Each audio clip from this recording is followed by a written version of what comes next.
Hi, this is Jim Gibson with CableSupply.com, and what I thought we would do today is would bring in some of the trained individuals who have been in IT for 15, 20 years each, and have a little discussion to answer some of the questions that the customers have asked on our website. So let me introduce Matt. This is Matt Gibson, and this is Patrick Mejia. Patrick and Matt. Patrick has actually worked with me for the last 20 years, and Matt has been working with me for the last 15 years, and I've been in IT for 34 years now. So we thought we could answer some of your questions in this little, sort of like a videotaped webinar.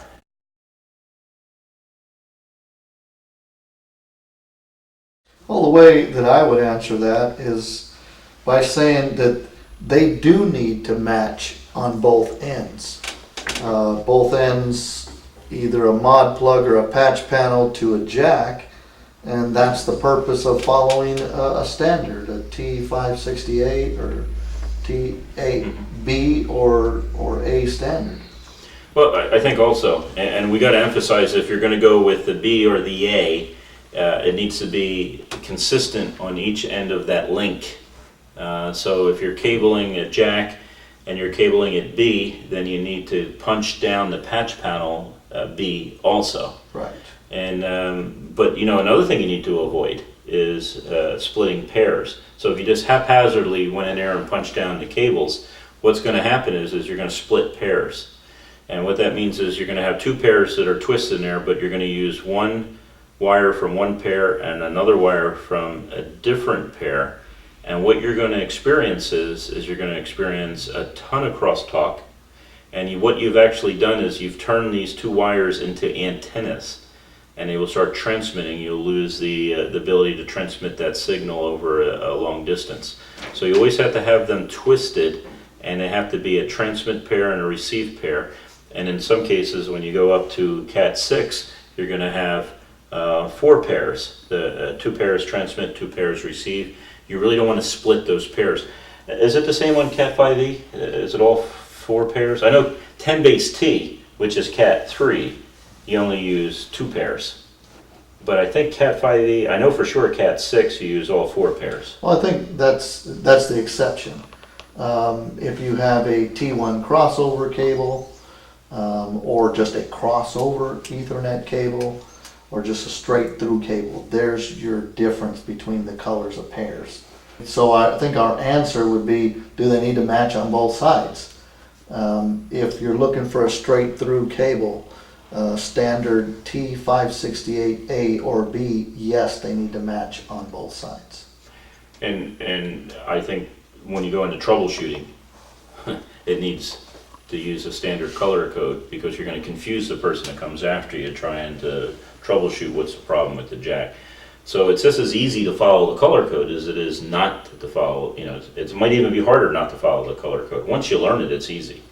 And if you're going to be in the industry or you're going to do any serious work in this area, just learn the color code. It's True. not that difficult. True.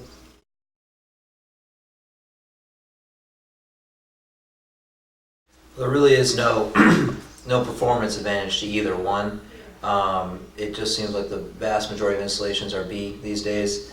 You do run into older installations that are A, but as long as you're keeping it the same within your organization or your house, it doesn't matter which one you choose. But if you're coming on to an already existing installation, take the time to check, because there's been many hours wasted because somebody didn't take the time to check it, whether it was an A pattern patch panel or a B pattern patch panel. And it doesn't happen that often. I think if I'm coming behind, especially in the United States, if I'm coming behind another vendor who has already cabled a building and we're going to install an additional 1 or 2 cables, probably in the high 90 percentile, we could choose B pattern and get it right.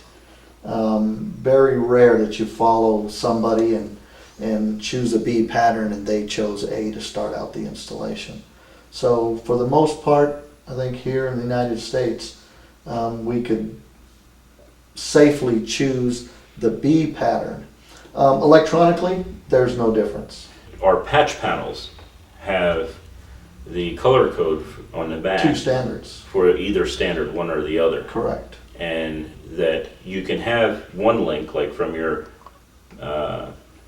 jack to your patch panel, and that could be B, but yet your patch cords could be A. Correct. And that would work fine as long as it's consistent within the individual links. Correct.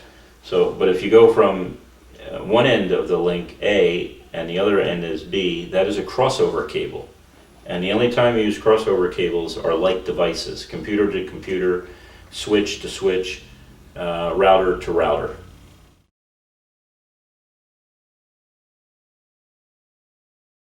I don't know any standards that recommend one or the other. You're free to pick either one. But most people right now, most installations, it's a B standard. I So, agree. but it, you know, you're free. There's not a right or wrong in this as long as both ends of the link are the same.